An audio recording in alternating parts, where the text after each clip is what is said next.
between Belgium and Italy. I don't know if he's already in Italy or on his way to Italy, but that's what's going on this morning. And we here are once again taking up the 108 gates of Dharma Illumination. So again, I'm sure everyone remembers, this is a piece of text which appears in the 12 fascicle version of Dogen's Shobogenzo. It's a piece of a larger sutra called the Sutra of the Collected Past Deeds of the Buddha.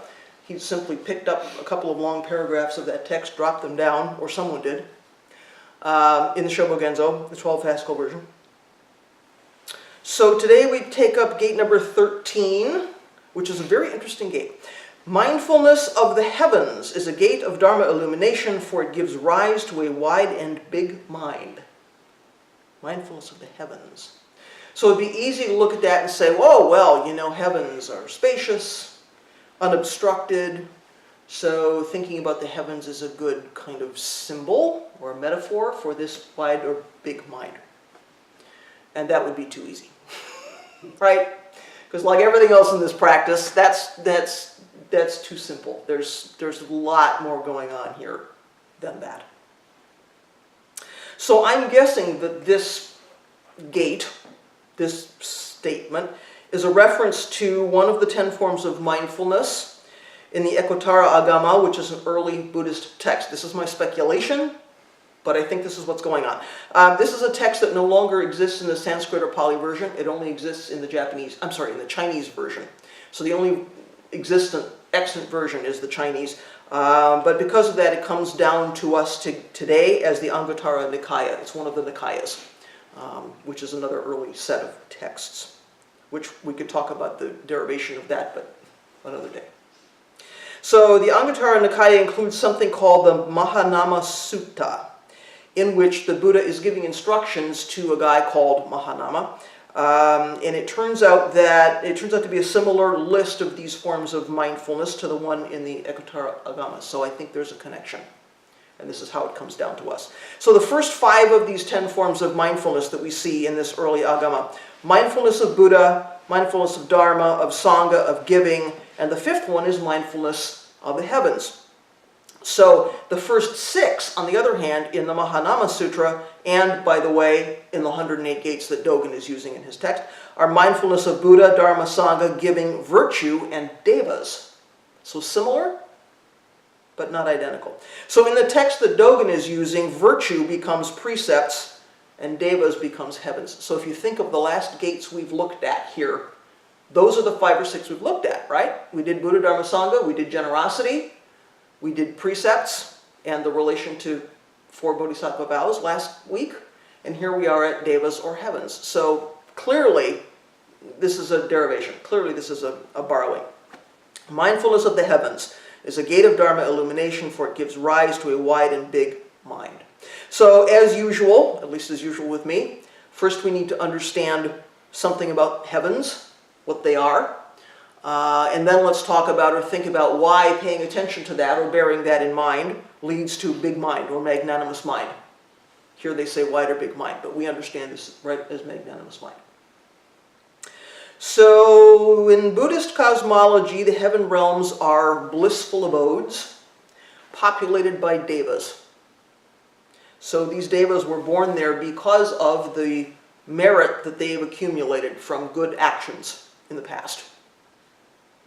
So the devas, by the time they get to one of these heaven realms, are more powerful than humans. They live much longer than humans do and are generally considered to be a whole lot happier than we are. So the concept of devas, by the way, it seems that it was easily adopted into Japanese culture, because Japanese culture also had Shinto and had all the kami, right? So this was an acceptable piece of Buddhism. So when Buddhism goes down the Silk Road, leaves India, Central Asia, China, eventually gets to Japan, Japan's already got kami. So the idea of heavens filled with devas is not so odd. They are not identical, right? Kami tend to be nature spirits. Trees and rocks and waterfalls and stuff are all kami, but close enough. So this gets adopted into Japanese Buddhism, and why we have why we have devas still in the practice. So there are many, many, many hierarchical layers of heavens in Buddhist cosmology, and hierarchical layers of devas. And by the way, the same is true of the hell realms. Japanese are masters of hell realms. There's hot hells and cold hells and a million kind of hells. Somehow the first thing we encounter is all the hell realms in this practice, and then later on we go, oh, wait a minute, there's exactly the same thing on the other side. So we have layers and layers of heavens, layers and layers of hells. For our purposes today, we're going to spend our morning in heaven. All right? So there's categories and subcategories of devas, and they're all, based on how much merit they've accumulated, and this all becomes a very complicated interlocking system. You'll be pleased to know I am not going to spend time on that with you today.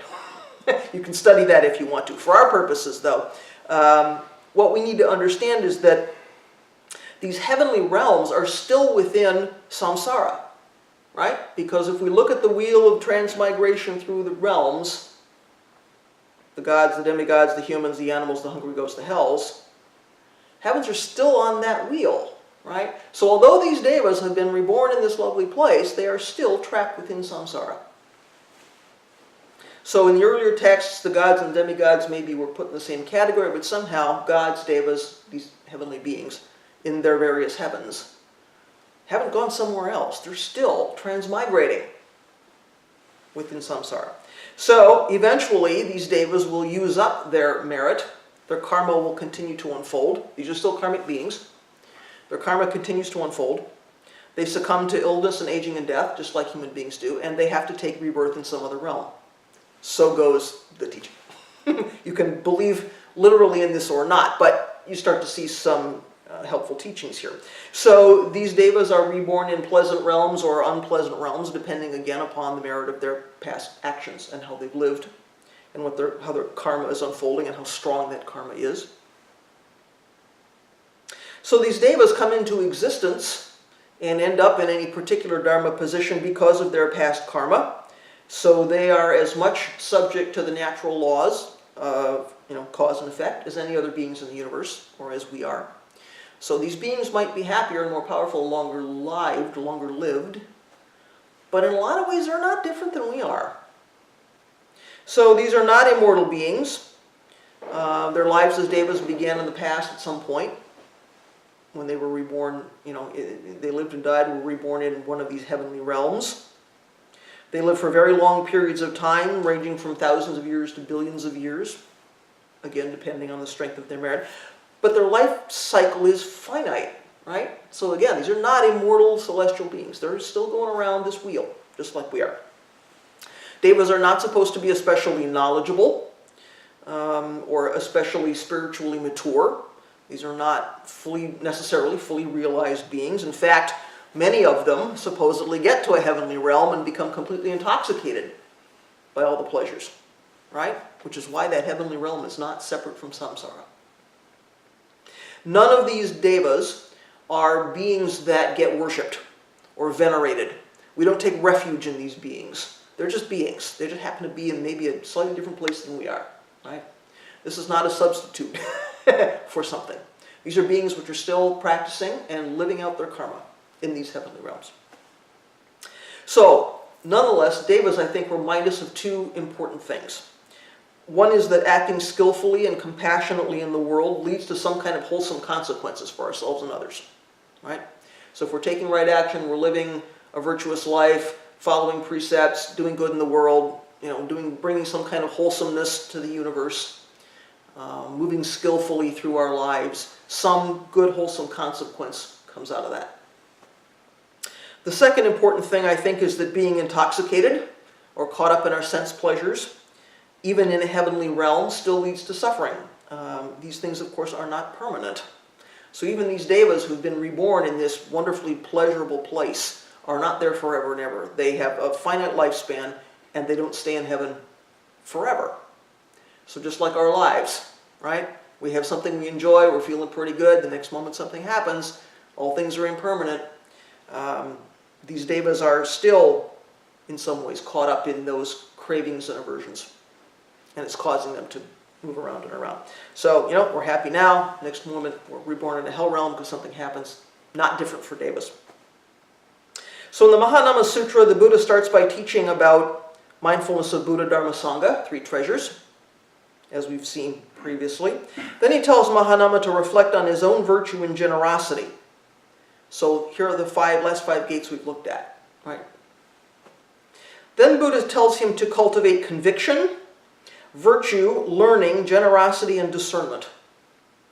So these are 5 mental factors that have to become dominant in the mind in order for awakening to happen. So these 5 appear over and over and over in early texts. This is a list that in various forms appears frequently. So this is a grouping that's important. Conviction, virtue, learning, generosity, and discernment. So these are the characteristics that got these devas born or reborn into a heavenly realm. They were cultivating these things.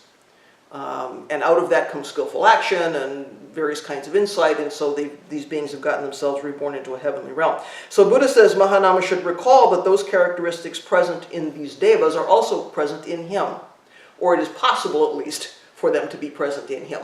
So he can cultivate these things, and he's speaking to all of us now, just not this guy. It's possible for all of us to cultivate these 5 characteristics and to emulate devas in this way and to create causes and conditions for some wholesomeness in the world. So then the Buddha says, at any time when a disciple of the noble ones is recollecting the conviction, virtue, learning, generosity, and discernment found in both himself and the devas, his mind is not overcome with passion, not overcome with aversion, not overcome with delusion. His mind heads straight based on the qualities of the devas. And when the mind is headed straight, the disciple of the noble ones gains a sense of the goal, gains a sense of the Dharma, gains joy connected with the Dharma. In one who is joyful, rapture arises. In one who is rapturous, the body grows calm. In one whose body is calmed, experiences cease. In one at ease, the mind becomes concentrated. So the upshot here is certain helpful, wholesome qualities got these devas into heaven, and we can cultivate those same qualities so they're present in us, and this leads us to liberation from the 3 poisonous minds, greed, anger, and ignorance, right? So after each of the forms of mindfulness in this text, the Buddha says how we should work with each of them. So remembering Buddha, Dharma, Sangha, virtue, generosity. So in the case of the devas, the Buddha says, Mahanama, you should develop this recollection of the devas while you are walking, while you are standing, while you are sitting, while you are lying down, while you are busy at work, while you are resting in your home crowded with children. So walking, sitting, standing, lying down should also be familiar to us, right? Because these 4 postures, these are the 4 postures. Walking, standing, sitting, lying down. It's another way to say do this all the time. There is no point in our lives, in our day, when we are not either walking, standing, sitting, lying down. So this is just another way to say practice this all the time.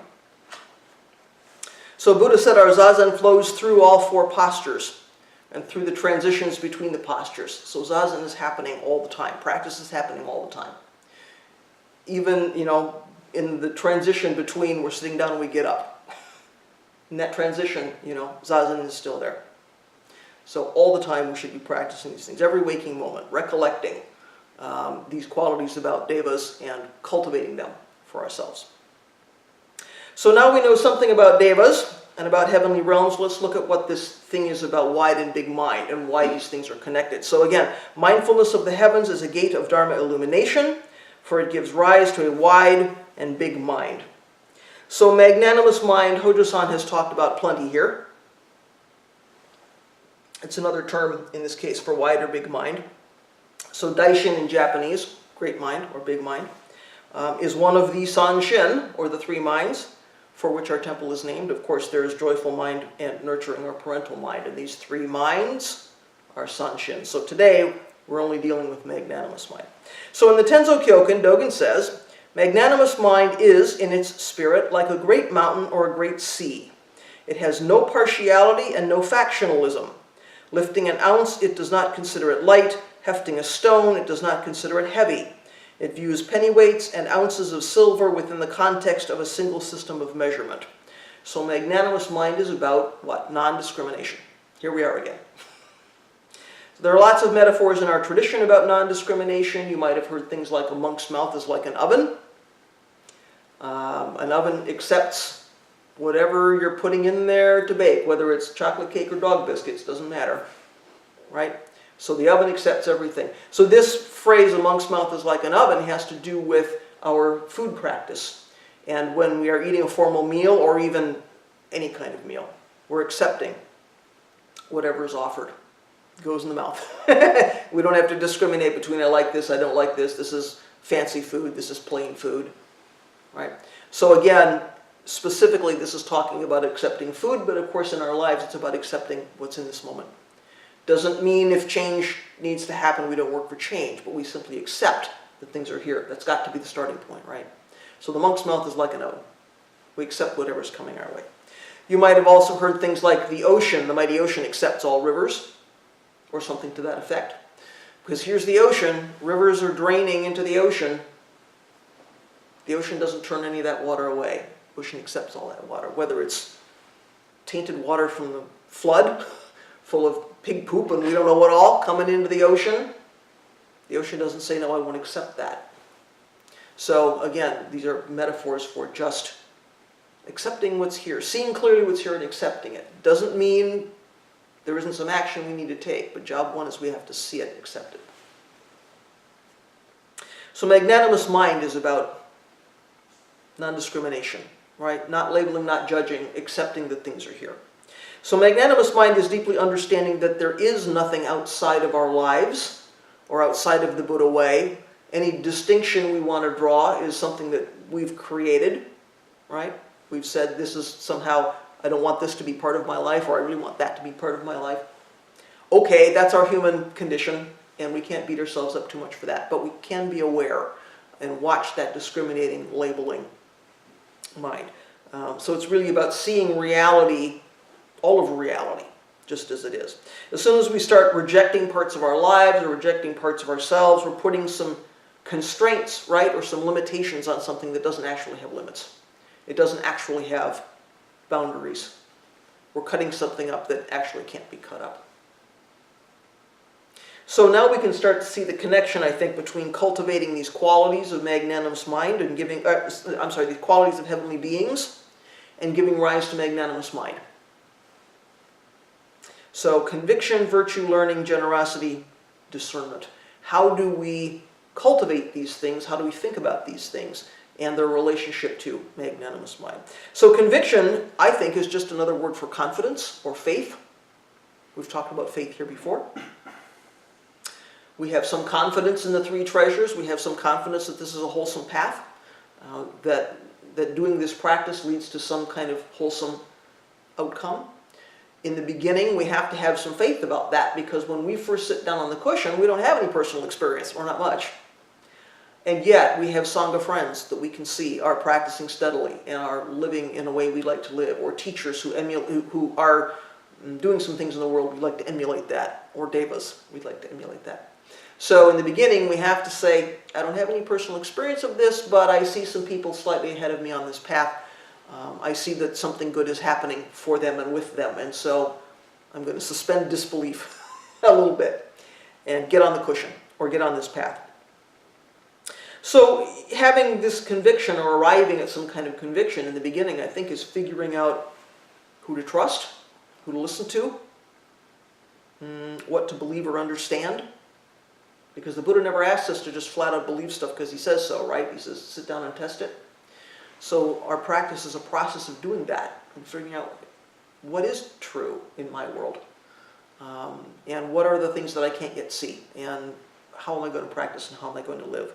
How am I going to act on the basis of my insight, on the basis of my understanding? It's one thing to get something here, right? It's another thing to completely integrate it into our lives, into our action, which is why we see people that are quote-unquote enlightened making very human mistakes. Still breaking precepts, right? Because integrating that understanding into our daily activity is not so easy. So we never stop practicing. Virtue, we know something about virtue because last time we talked about precepts for an hour or so. So virtue is simply living an ethical life, living a moral life, being upright. So Buddha says in that Mahanama Sutra that virtue is conducive to concentration. And I think last time we talked about the fact that if we're out in the world breaking precepts, doing harm, not only are we perpetuating suffering on other beings, it's really hard to settle down in zazen or to settle down in our lives in any way. Because we're generating all of this anxiety and agitation. I tell a lie, I have to tell more lies to cover up the first lie, right? Now I sit down in zazen and I'm working on stuff. It's really hard to just settle and see clearly what's happening if we're out in the world creating disharmony, creating dissonance, right? So virtue is conducive to concentration. Not only are we helping all other beings, we're supporting our own zazen and supporting the zazen of other beings by living a virtuous life.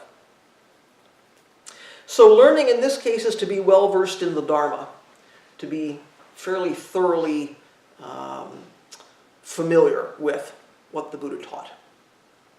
And of course that starts with basics. If we're simply familiar with the Four Noble Truths and the Eightfold Path and the nature of suffering, that's a pretty good start. This is not saying we have to memorize a lot of sutras.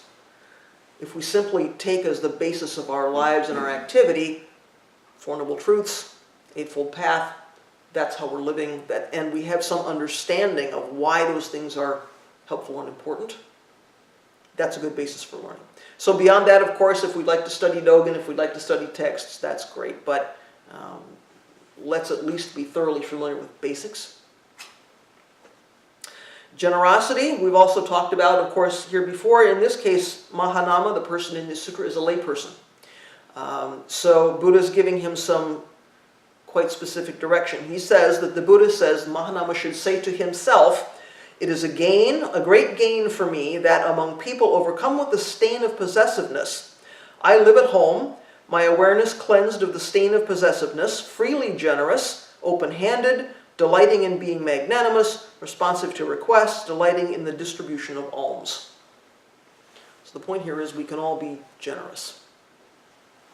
We can be generous with Dharma, we can be generous with our time, we can be generous with finance if we have that ability. But he's talking here just about being open-handed, open-hearted. It's very difficult to do that without some kind of magnanimous mind. If we don't accept that there are people who have needs other than ourselves, if we don't accept that there is something kind of bigger than my own personal self-involvement, it's hard to be generous, right? So these things are quite closely tied. The last thing here is discernment. So discernment in this case is about having good judgment, and that good judgment is based on our ability to see and understand in a really subtle way what's going on in this universe. So the more we sit, the more we practice, the more refined perhaps our understanding becomes.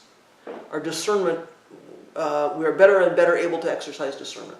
So this is not the kind of discernment that you might run across in a Christian tradition where somebody's trying to decide what's God's purpose for my life. This is a kind of discernment which is about our practice gives rise to a particular kind of wisdom, which of course also gives rise to a particular kind of compassion because these things can't be separated. So to have some discernment is simply to have some good judgment. How do I take appropriate action based on what I see and understand? And the more refined and skillful and subtle my understanding becomes, the more refined and subtle and skillful my action becomes, right? Because I see more and more and more and more of what's actually happening here. There's no part I'm rejecting and saying, I'm not going to pay attention to that part because it's painful, right? We see the whole enchilada. On that basis, we can have some good judgment about what to do. So if we have faith in the three treasures, we live an ethical life, we spend a little bit of time studying the Dharma, or studying what Buddha taught, becoming familiar with that, practicing some generosity, open-handedness, open-heartedness, and we use good judgment that comes about because of our insight into the nature of reality. We will give rise to magnanimous mind. So of course these things are not linear. Of course they're rising together. If we have some magnanimous mind already, these other 5 things get a little bit easier, right? Or we're a little more effective with them. But they in turn support this magnanimous mind. So again we have this turning. Again we have a cycle. So again this magnanimous mind, this mind of non-discrimination, or this mind of inclusivity. We're not going to exclude things we don't like, and only include things we do like. So these are the things that got these devas into heaven. And we could decide that we want that too as a result of our practice, as a result of cultivating all of these things. We can decide, well, the end goal for me is I want to arrive in a heavenly realm and have a lovely, peaceful time and have everything I want. And maybe once I'm in the heaven realm, I want to get to a higher heaven realm so I have even more power and more years to live and more toys. It would be easy to do that because that's our human condition, right? And that's when we have to remind ourselves, I think, of two things. One is the nature of devas. Devas are considered inferior to Buddhas. They are not an endpoint, right? So, they're not omniscient. Their knowledge is supposed to be inferior to that of a fully enlightened Buddha. So this is not a stopping point.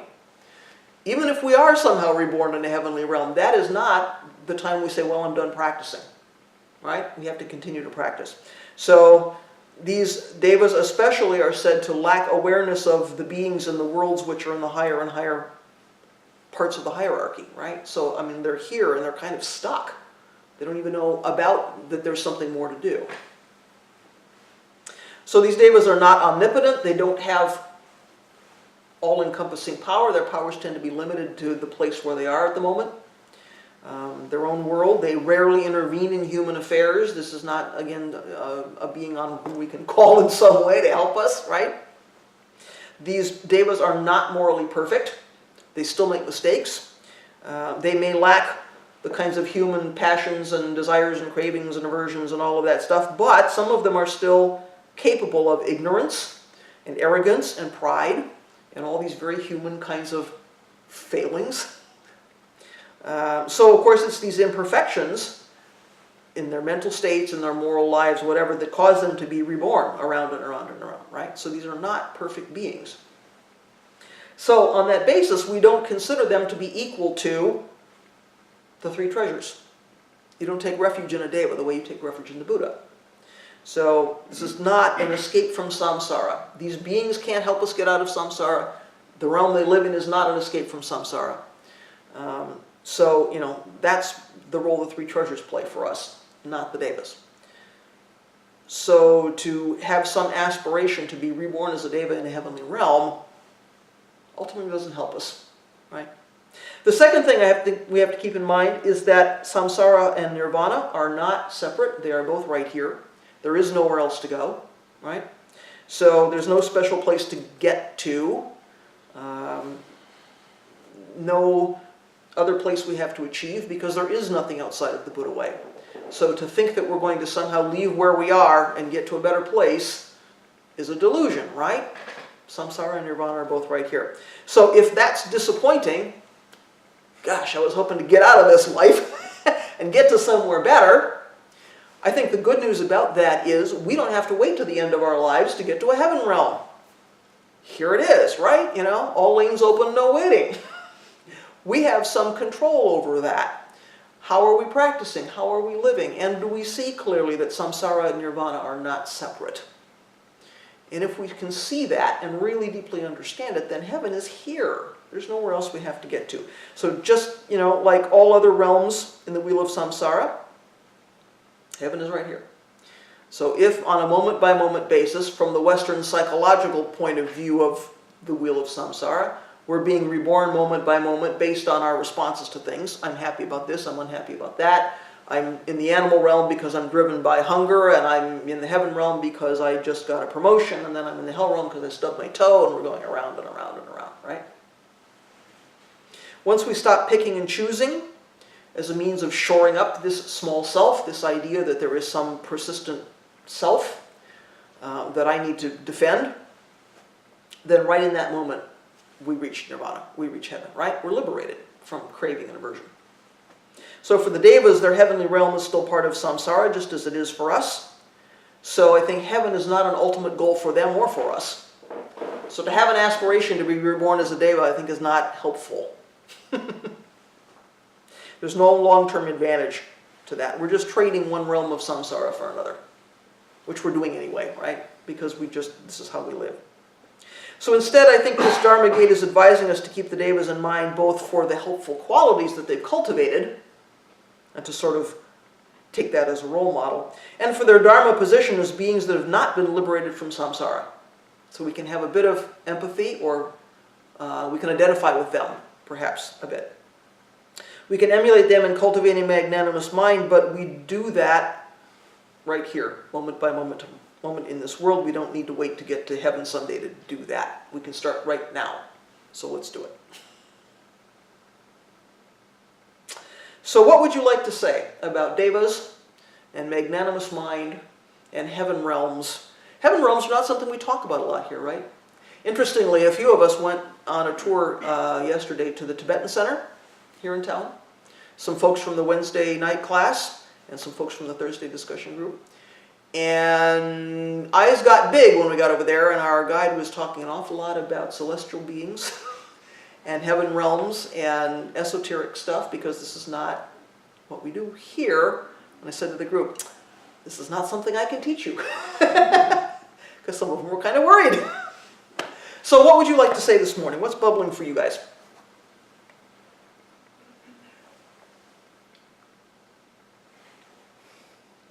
Nobody wants to get to heaven. Please, Mark. I find the topic quite interesting because it kind of jogs something I've been saying with lately. Magnanimous mind can seem to be rather passive. Mm. And I see a lot of people, I've sat with a lot of people that got stuck to where if you have no discrimination, you just seem like you're ending up to be a robot. Mm-hmm. You have to accept everything, you accept everything in. And there's no discrimination with that. And and one of the things that I'm beginning to see and sit with is by keeping the heavenly bodies in mind, by keeping your focus on your vow, that allows you to make decisions and not to be that robot. But at the same time, it's not the ego-driven, I like this, I have to have this all the time. It's more of a discrimination that,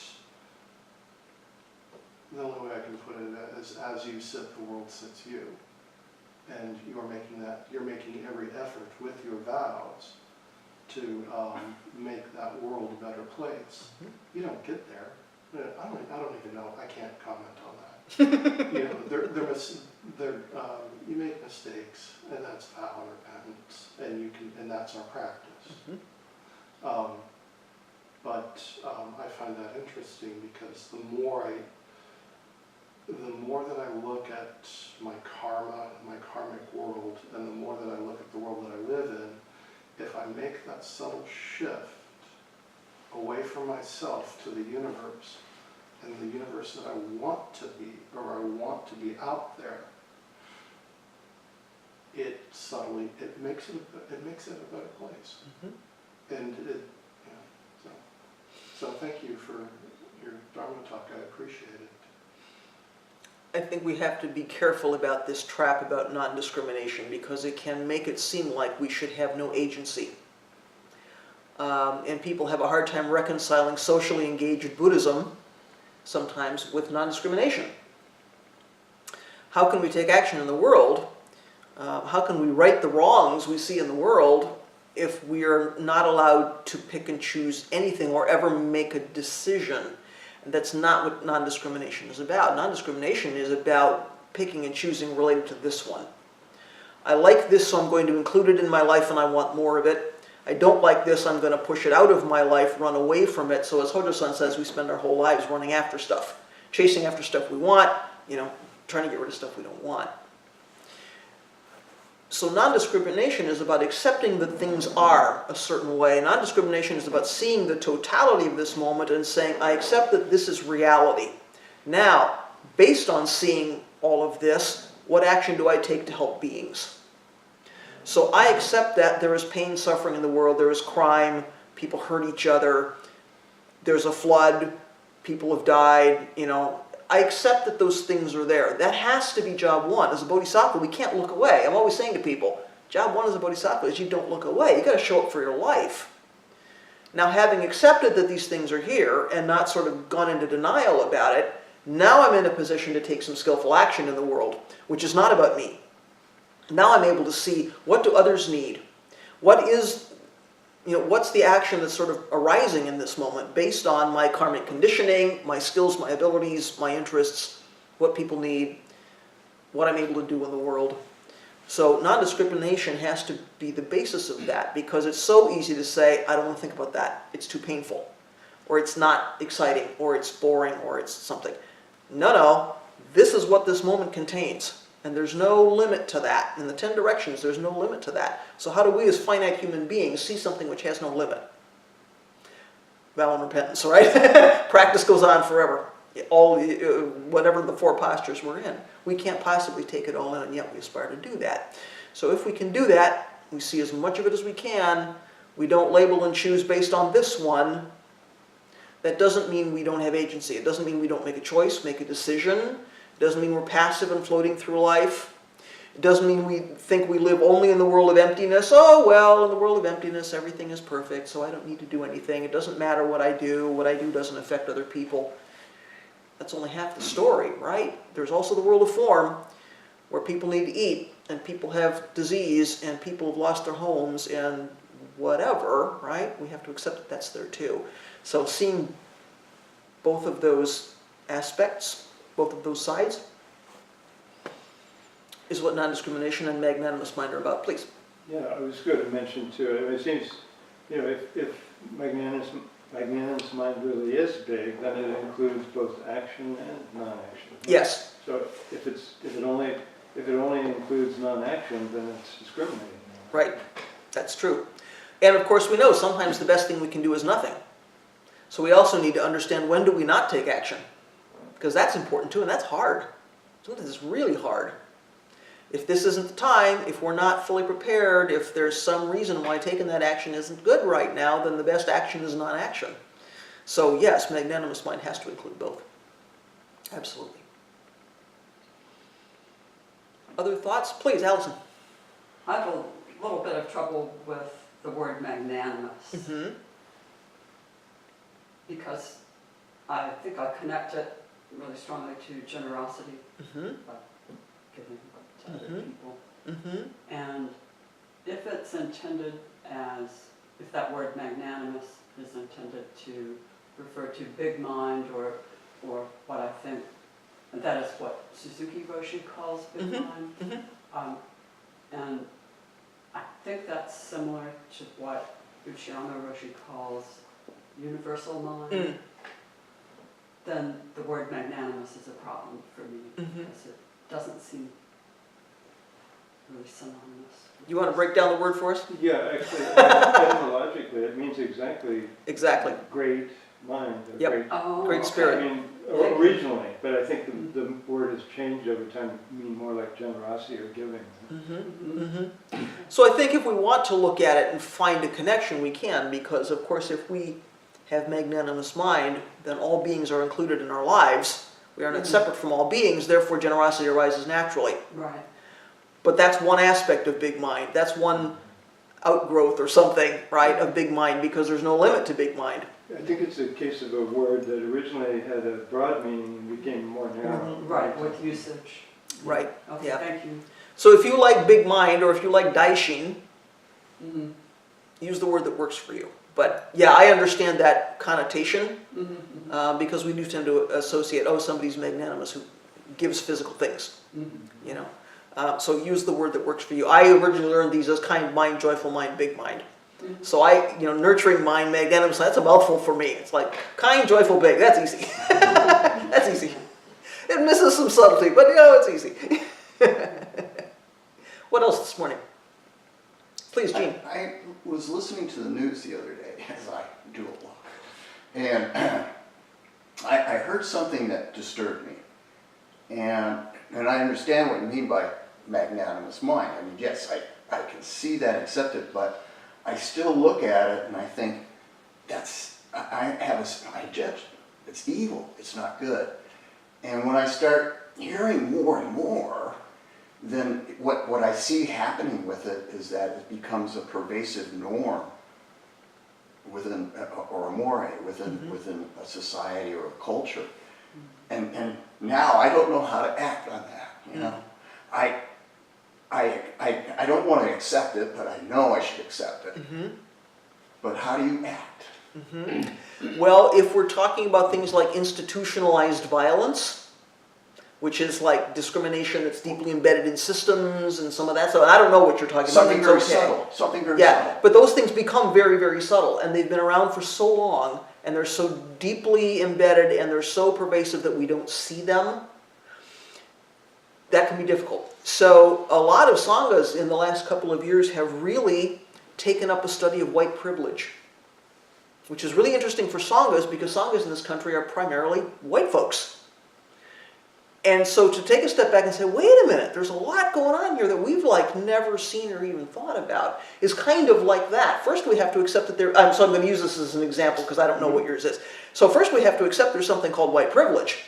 Well, for white folks that can be hard, right? It's like, wait a minute, I'm not, making mistakes. Wait a minute, I treat everybody fairly okay, but there's stuff so deeply rooted in this culture and in our systems and all that stuff. We're doing stuff we don't even realize we're doing. So job one, accept that may be happening, and look deeply at what's actually happening. So right here is non-discrimination, right? We've got to have some magnanimous mind if we're going to do that in a sangha or anywhere. Until we deeply understand it, we're not sure how to act, right? And if it's a system over which we don't have a lot of control, that can be really hard. So there's no easy answer for there's no easy answer for your question, but B, job one is don't look away, which you're not. And look and study that problem carefully. I mean, like, what are we actually doing to perpetuate unwholesomeness? And then what can I do about that? Not everything is under our own control. But as bodhisattvas, we have our own karmic conditions. We've got our own experiences and talents and skills, right, that we can probably bring to bear somehow. And because of interdependence and interconnection, we have a responsibility always to take right action. Right? Because everything we do affects everything else. So we can't just say, well, this is too big for me. So here we have another problem of vow and repentance, right? We're never going to get to the end of that. And yet moment by moment by moment, we have to do what we can. So there may, in this moment, not be a particular action I can take. Awareness might be as good as it gets. But out of right view, right thinking, right intention, look at the Eightfold Path, something opens up for us and we go, there is something I can do here. Even if I'm going to change my own mind state around something, that might be the best action we can take in this moment. It's a very big problem. Tony, did you want to jump in? Yes, I suppose, but I don't know exactly where.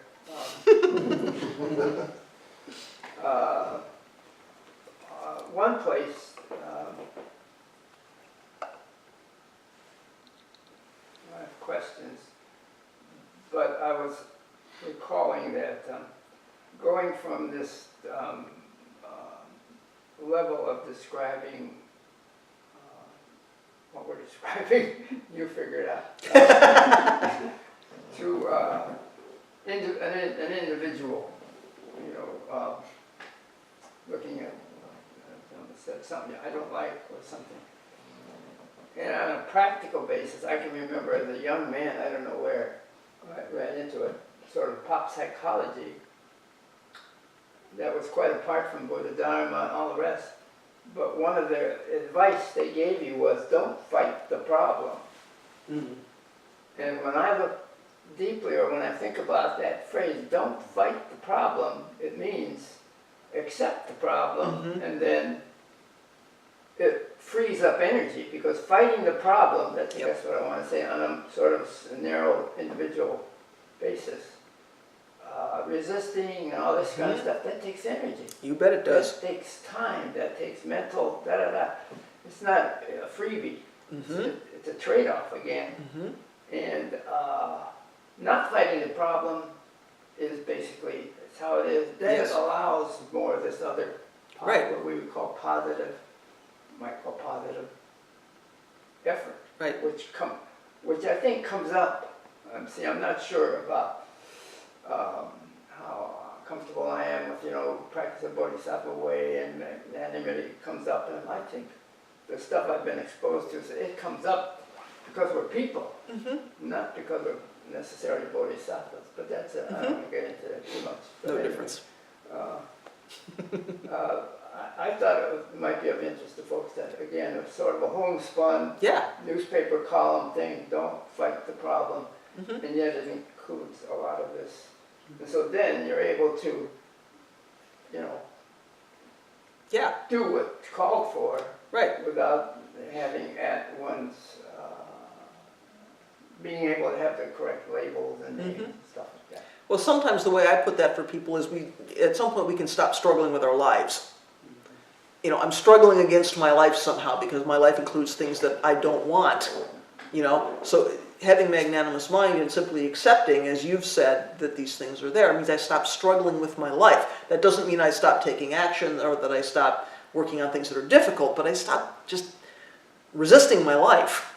And at that point, then we're able to go forward. Sagan, did you want to jump in? Yeah, it was pretty much along the same lines. I think, you know, in the sense where you stop fighting the problem, you're opening up. Yeah. The mind is becoming open to many options, to many reality.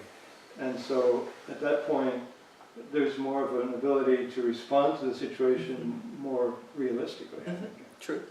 Gene, did you want to follow up anything in there? Because you were the one who started this particular thread. It's a difficult conundrum in a Yeah. sense, Yeah. you know, especially when it's very subtle. Yes. And the acceptance of evil in the society is just so discerning.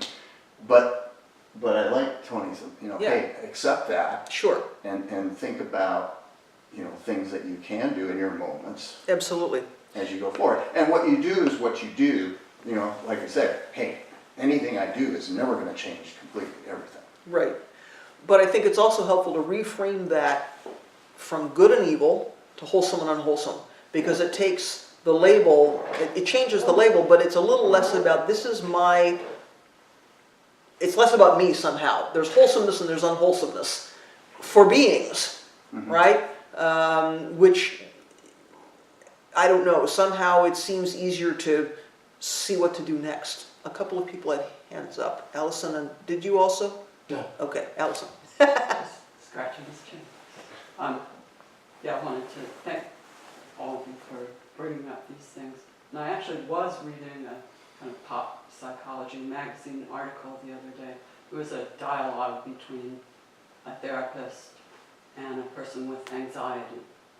And so the person with anxiety was describing her anxiety, and then the therapist said, you don't want to fight your anxiety, because if you do that, you're grabbing onto it and you're keeping it with you all the time, and instead just be more open, and then it will just, you know, kind of run away. You sort of reify it, you make it Yeah. real. Exactly. You solidify it. when you Exactly. fight it. Right. And so it reminded me of opening the hand of thought. that Exactly. phrase. And also I wanted to say that I think maybe saying magnanimous mind means accepting things that we don't like. Maybe there's a problem with our understanding of the word accept. So for me, that often means, oh, it's okay. Approval. Exactly. And Yeah. so for me, I might want instead to say, I see that, I recognize it, I'm examining it. It doesn't mean that I Right. think it's okay. Right, and I frequently, especially with newer folks, I will frequently say, accept doesn't mean everything's okay, and it doesn't mean we don't take action in a toxic situation, it doesn't mean we're condoning what's happening. Right. So we can look at our current political climate in whatever, in all of its forms, and feel disturbed by things that are happening, or the tenor of our national discourse, or whatever, and accept that that's going on. That doesn't mean we condone that behavior, Right. but we don't look away. Right. Or the floods in North Carolina, or whatever the site of suffering is, you know, what's going on in the Philippines, or whatever, you know, we just don't look away. And in that way we accept in the way that we allow it in, because we don't want to allow that in. We want to put up a lot of borders that say, all you nasties out there, only good things, heavenly realm things in here. Well, of course we can't live like that. Or if we do, we're living in a diluted way, which doesn't allow us to to function in the world in a real way. You know, we're locking out half of our lives, which is not the way we want to live. We sit down on the cushion in order to let the whole catastrophe in. Scary as that is, you know, we sit zazen and boundaries go down and something happens for us, you know, which is all about that kind of accepting. So, please. And that's precisely the third poison, right? Yeah. Ignorance, like being ignorant, Yeah. not accepting, Yeah. not acknowledging. Good point. Excellent. Yeah, that's exactly right, because we're choosing to sort of ignore ignorance, right? We're choosing to ignore that part, and we can't really do that as bodhisattvas or as practitioners, right? Our practice is not to do that, to see where that's happening, because that's the stuff that leads to the institutionalized violence and the really subtle kind of suffering that happens in the world, because we're not looking. Mildew don't grow under a stone, you know? What do they say? Mildew don't grow in the shade. That's it. Mildew don't grow in the shade. So we got to shine some sunlight in there. Never heard that phrase before. Mildew doesn't grow in the shade. That's it. Years ago, I was working, I think... Isn't it mildew doesn't grow in the sunshine? Yeah. Mildew doesn't grow in the sun. Thank you, thank you, thank you. Mildew only grows in the shade. Mildew doesn't grow in the sun. Thank you. I knew what I meant. So did we. I didn't. Mildew doesn't grow in the sunshine. I think I was working with an accountant years ago. Who knows what he was digging up in our books? Mildew doesn't grow in the sunshine. Thank you for getting that right. Yes, let's not leave on a confused and inaccurate note. Risa. This is really shifting gears from everything we've been discussing, but I just wanted to clarify something about the Tibetan Buddhist perspective, because I was a practitioner of Tibetan Buddhism for many years, and there is definitely the scheme of the 6 realms of samsara, and there is a lot taught about that, and the qualities of the different beings, and the devas, and it's the same description that you gave of the devas, which is they're still in samsara, and they will eventually fall into a lower realm, and so on. So all those astonishing images that you see in a Tibetan temple or center of deities, they're sometimes called, or enlightened beings, they are often called. Those are very different from devas. They're not the same thing at all. And one way to look at them is that they are embodiments of enlightened qualities. For example, Avalokiteshvara, who we say is a bodhisattva, but in Tibetan Buddhism he's also a deity, and the embodiment of compassion.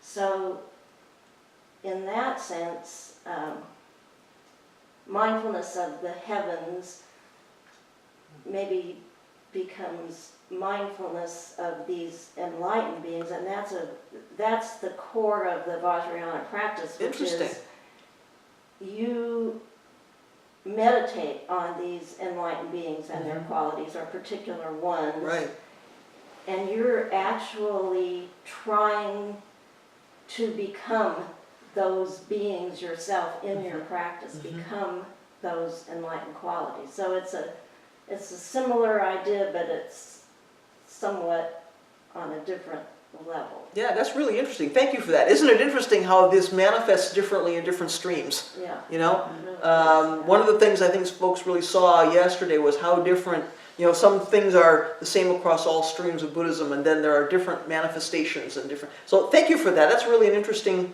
comparison. So if you don't feel like emulating the devas we talked about, you can emulate Manjushri and Avalokiteshvara and Samantabhadra and some of the Kshitigarbha and some of the major, what we would call bodhisattvas in Tibetan practice could be deities. Thank you for that. Very helpful. Other things this morning? Sagan. You mentioned about discernment. Would that be another way of saying wisdom, or is it different from wisdom? No, I think it is a kind of wisdom. I think it totally is. I think they're quite closely related. So in this particular case, the word was discernment, but I think you could plug many kinds of wisdom in there. But I think in this case, what they were going for was, how do we choose what to do based on something? right, based on some insight, as opposed to wisdom in general. They're going quite specifically at how do we take action based on that wisdom. But I don't think you're wrong. Like a more specified. I think so. I think it's a subgroup, if you will. Tony? What's your understanding, what's the dictionary definition of discernment? What's it really, or commonly used? It's, well, in day-to-day, just outside of like a Christian ordination kind of discernment, it's about good judgment. But can you break it down at all? I'm guessing Well, I there's think- sight in there. Discern. That's what I was getting at. Does it have something to do with Like seeing? CERN, CERN. Yeah. It originally meant to sift things. Oh, to sift. So, Oh, how interesting. like to send it through a sieve. Oh, interesting. Something like, so it's like discriminating, I think, it's like, Yeah. something like that. Ah, that's interesting. So it's not, there's no sight in there, it's about sifting. Yeah, I think so. Oh, really interesting. So we can choose. So something's getting through and something's not getting through. So we can choose, but we choose in a way which is not about us and is based on really understanding reality. That's very interesting. I'm gonna look it up though again. Yeah. Go ahead, please. Well, I've said Like you, I'm strongly hooked to the notion of it has to do with seeing. seeing, but yeah, and Well, I it does. Actually, we often use it in the sense like to discern it in the distance. True. Like you can, but again, it's like to see the outlines. Yeah. To kind of sift out the Right. differences. somehow to see through the fog to what we're trying to. I've often said to people, my job when I sit here is not to teach anything, it's to throw a bunch of stuff out on the table and let people chew on it. So if y'all go home and look up stuff, yay! Tell us what you learned next time. My job is simply to like get the juices going, and so people do some discernment. What else this morning? I don't know. You said, you were talking earlier about how, we find our zazen in each, like in standing, sitting, lying. That's kind of curious because, originally the word zazen means sitting. So it's a zazen in a very sort of large sense. Certainly. Okay. Well, because, what I was reading from about the four postures predate Dogen, right? The four postures go back to the Buddha's day. And yet, we have a Japanese word for what we're doing that literally means seated Zen. Mm-hmm. So like Buddha came first, right? So I think there's a relationship there. And part of our practice is to figure out how do we take Zazen off the cushion and how does Zazen mind manifest in each of these four postures. But the four postures were first, right? So that's why it may appear not to match. Please. Just a quick note about that. I think this idea of the four postures appears in Zen mind, beginner's mind somewhere. Oh, I wouldn't be surprised. It shows up in the Zen tradition, certainly. I always wondered, what is that? I've never Yeah. heard anybody talk about that. Yeah, it shows up in the Zen tradition, but it goes way back farther than that. Yeah, it goes way back to the early days. Other things this morning? Is it time for tea? All right. Thanks, folks, for a very good discussion.